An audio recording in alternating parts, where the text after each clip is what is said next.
नमस्कार सर्वांना. सर्वप्रथम श्री स्वामी समर्थ. तर स्वागत आहे आपल्या चॅनलच्या एका नवीन व्हिडिओमध्ये.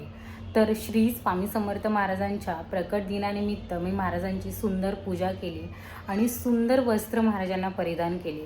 त्या वस्त्रांचा जो लूक होता, महाराजांचं जे रूप होतं ना, ते इतके सुंदर होतं ना, खूप सुंदर होतं. आता त्या वस्त्रांमध्ये मी धोतर, शेला आणि पेशवाई पगडी महाराजांना परिधान केली होती. तर धोतर आणि शेल्याचा जो व्हिडिओ आहे ना, तो मी ऑलरेडी आपल्या चॅनलवरती अपलोड केलेला आहे. डिटेलमध्ये धोतर महाराजांसाठी मी कसा सोप्या पद्धतीने शिवलेला आहे हे मी तुम्हाला सांगितलेलं आहे. तीसुद्धा व्हिडिओ तुम्ही नक्की बघा. आणि आज मी 11 इंचाच्या मूर्तीसाठी पेशवाई पगडी एकदम सोप्या पद्धतीमध्ये कशी शिवायची, कशी बनवायची, शिलाईचा वापर कुठे करायचा, मशीन शिलाई कुठे वापरायची, गमाचा वापर कुठे करायचा, हे स्टेप बाय स्टेप एकदम सोप्या पद्धतीमध्ये सांगणार आहे. तर व्हिडिओ स्किप न करता पूर्ण बघा. याच्या आधी आपल्या चॅनलवरती 18 इंचाच्या मूर्तीसाठी, 5 इंचाच्या मूर्तीसाठी पेशवाई पगडी कशी बनवायची हे सुद्धा मी तुम्हाला सांगितलेलं आहे. आज आपण 11 इंचाच्या मूर्तीसाठी बघणार आहोत. तर सुंदर अशी पूजा महाराजांची जी मी प्रकट दिनानिमित्त केली होती, महाराजांचं जे प्रसन्नतेचं एकदम सुंदर रूप जे आहे ते सुद्धा तुम्हाला या व्हिडिओच्या शेवटी बघायला मिळणार आहे. तर व्हिडिओ स्किप न करता पूर्ण बघा. आणि मी ज्या पद्धतीने तुम्हाला दाखवते तसं तुम्हीसुद्धा नक्की प्रयत्न करा आणि महाराजांना परिधान करून बघा. ही जी पद्धत आहे ना, मी जी सोप्या पद्धतीमध्ये तुम्हाला वस्त्र शिवायचे दाखवते, तर तुम्ही कोणत्याही साईजच्या मूर्तीसाठी शिवू शकता.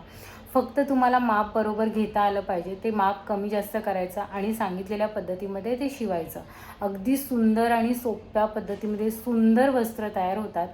तर अशा पद्धतीचा प्रयत्न तुम्हीसुद्धा नक्की करा आणि महाराजांना सुंदर सुंदर वस्त्र परिधान करा. आता आपण महाराजांसाठी सुंदर अशी पेशवाई पगडी बघूयात आणि व्हिडिओच्या शेवटी महाराजांची सुंदर पूजासुद्धा बघूयात. चला तर फेटा बनवायला आता आपण सुरुवात करूया. तर मी इथे फोम शीटचा तुकडा घेतलेला आहे.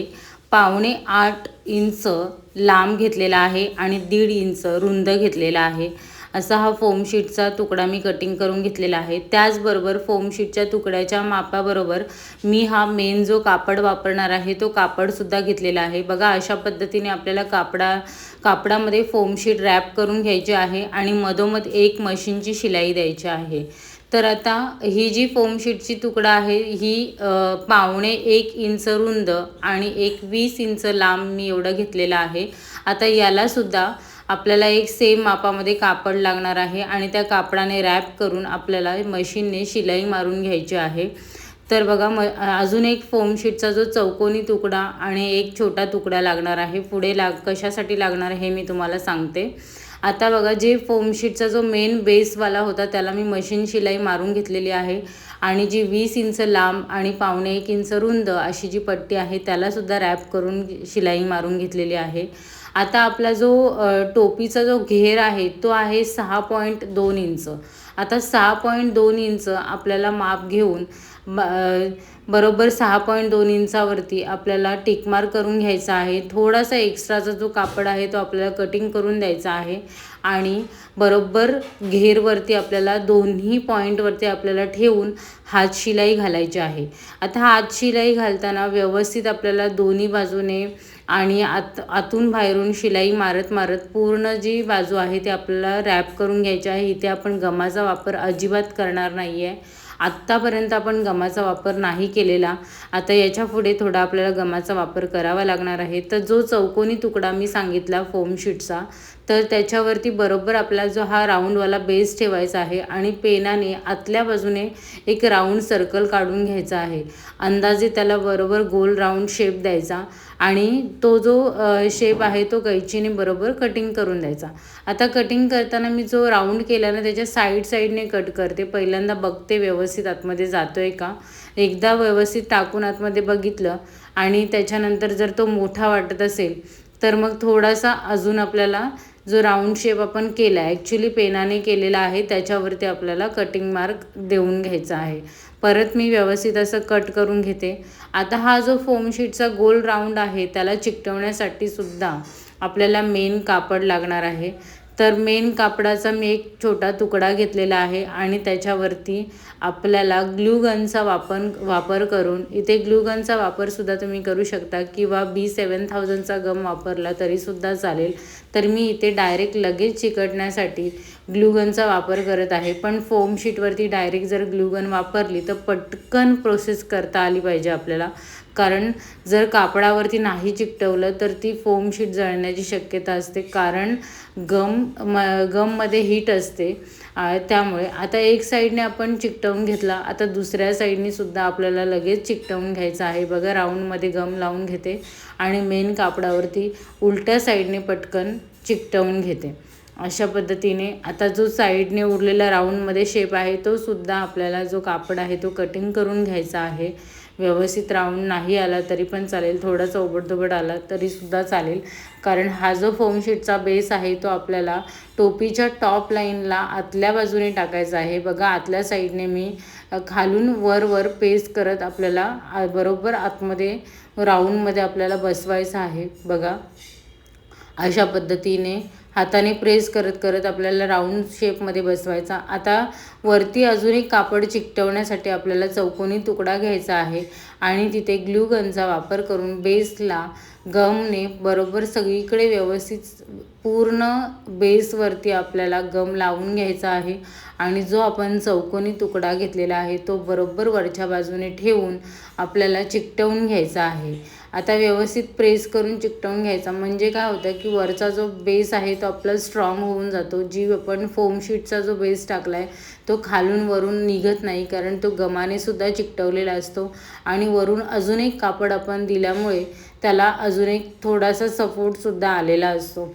आता साईडने बरोबर राऊंड करून घ्यायचा, व्यवस्थित राऊंड करून घ्यायचा आणि राऊंड करून घेतल्याच्या नंतरला जो आपला वरचा टॉप लाईन जे आहे त्याला फिनिशिंग येण्यासाठी हा जो राऊंड आहे तो खालच्या साईडला आपल्याला हाताने प्रेस करत गमाचा वापर करत आपल्याला चिकटवून द्यायचा आहे. याच्यामुळे काय होतं, जो वरची बाजू आहे ती आपल्याला फिनिशिंगमध्ये दिसते आणि जी खाली बाजू आहे त्याला आपल्याला पेशवाईची जी पट्टी आहे ती सुद्धा आपल्याला लावायची आहे. त्यामुळे तो जो भाग आहे तो आपला त्या पट्टीच्या आतमध्ये निघून जातो. अशा पद्धतीने आपल्याला रॅप करत आपल्याला वरचा जो बेस आहे तो फिनिशिंग करून घ्यायचा आहे. बघा, किती सुंदर फिनिशिंग आलेली आहे आणि टॉपचा जो बेस आहे तो खूप सुंदर दिसतो आहे, कुठेही कापड वगैरे निघालेला नाही आहे, खूप छान वाटतो आहे. आता आपल्याला काय करायचं आहे, जर ती पट्टी आहे 20 इंच लांब आणि 1.25 इंच रुंद, ही जी पट्टी आहे ती अशा पद्धतीने आपल्याला राऊंड करायचं आहे. जिथे टोपीचा जॉईंट आहे मागच्या बाजूला तिथूनच स्टार्ट करायचा आणि तिथेच एंड करायचं. असं मी 3 वेळा फिरवून घेतलं आणि बघा, मागच्या बाजूलाच ते चिकटवून घेतलेलं आहे. बरोबर अशा पद्धतीने हा राऊंड जो आहे तो तयार केलेला आहे. आता आपल्याला याच्यावरती लेस लावायची आहे. तुम्ही कोणत्याही पद्धतीची लेस लावू शकता. मी इथे गोल्डन रंगाची लेस वापरणार आहे. फिनिशिंग तुम्ही बघू शकता, खूप सुंदर फिनिशिंग आहे. आतल्या साईडने जी फोम शीट दिसते तिथे सुद्धा तुम्हाला जर लावायचं असेल कापड तर तो सुद्धा तुम्ही चिकटवून घेऊ शकता.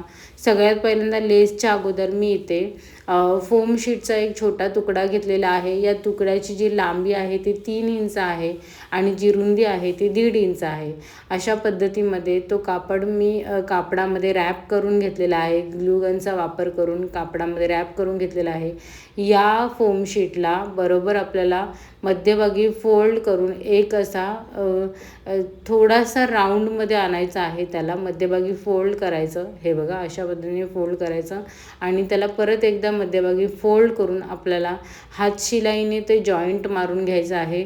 जो पेशवाई बगडीचा वरचा जो टोक असतो तो टोक आपल्याला तयार करायचा आहे. अजून सोप्या पद्धतीमध्ये टोक कसा तयार करता येतो हे सुद्धा मी तुम्हाला दाखवणार आहे.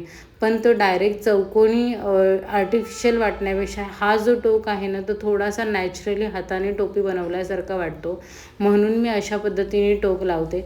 नाहीतर एक पट्टीसुद्धा आपण लावून त्याला कापडाने रॅप करून लावू शकतो. पण ते थोडंसं वेगळं वाटतं. पण हा जो टोक आहे तो खूप सुंदर वाटतो, म्हणून मी अशाच पद्धतीने टोक लावते. आता बघा, ह्याला आपल्याला टोक तर लावून झालेला आहे. आता आपल्याला लेस लावून याची थोडंसं अट्रॅक्टिव्ह बनवायचं आहे. तर तुम्हाला जितक्या चांगल्या प्रकारच्या लेस वापरता येतील तितक्या तुम्ही लेस वापरू शकता. पण आता काय होतं की महाराजांची मूर्ती आहे 11 इंचाची, त्याप्रमाणे टोपी आहे, आणि जर का मोठी मोठी लेस जर लावली तर थोडं म्हणजे बटबटीत वाटतं. त्यामुळे मी थोडंसं स्मॉल साईजमधलीच लेस लावत आहे. आता जी पट्टी आपण लावली ना त्या पट्टीबरोबर पट्टीवरती आणि वरच्या साईडला मी बरोबर लेस लावून घेते. बघा किती सुंदर लूक आलेला आहे लेस लावल्याच्या नंतर, आणि वरतीसुद्धा मी लेस लावलेली आहे. आता काय करायचं, आपली लेस तर लावून झालेली आहे. एक मी पॅच वापरणार आहे. एक छोटासा मोत्याच्या मण्यांचा जो पॅच येतो ना, तो पॅच मी मध्यभागी ठेवणार आहे आणि त्याच्या बाजूने बरोबर मण्यांच्या माळा 2 साईडने लावून घेणार आहे. बघा मी पॅच लावून घेतला आणि पॅचच्या एका बाजूने मण्यांची एक माळ लावून घेणार आणि दुसऱ्या बाजूने सुद्धा मण्यांची एक माळ लावून घेणार. तुम्हाला हवं असेल तर तुम्ही 2-2 लाईनसुद्धा तुम्ही लावू शकता. मी आता इथे एकच लाईन लावणार आहे आणि इतका सुंदर लूक येतो ना टोपीचा, खरंच खूप सुंदर लूक येतो. आता ह्या व्यवस्थित आहे ना, आपल्याला जास्त खाली लटकत नाही लावायच्या आहेत. एकदम सिंपल आणि सोबर वाटेल त्याच पद्धतीने आपल्याला ह्या मण्यांच्या ज्या माळा आहेत त्या दोन्ही साईडला लावून घ्यायच्या. आता एक साईडला मण्यांची माळ लावून घेतल्याच्या नंतर आपल्याला दुसरी साईडची जेव्हा मण्यांची माळ आपण लावणार ना, तेव्हासुद्धा तो पॅच मध्यभागी ठेवून बघायचा आणि पॅचची जागा सोडून आपल्याला दुसऱ्या साईडने मण्यांची जी माळ आहे ती लावून घ्यायची आहे. तर बघा मी इथे पॅच ठेवून बघते आणि तिकडनं बाजूने सुई ओवून घेत आहे आणि बरोबर त्या साईडने सुद्धा मण्यांची माळ लावून घेतलेली आहे. आता जो पॅच आहे तो आपल्याला मध्यभागी चिकटवून घ्यायचा आहे. आता मी इथे ग्लूगनचा वापर करून गमाने हा जो पॅच आहे तो चिकटवणार आहे आणि आपली सुंदर अशी पेशवाई जी पगडी आहे ती आपली तयार झालेली आहे. आणि तुम्ही बघू शकता इतका सुंदर लूक येतोय ना, खूप सुंदर लूक येतोय.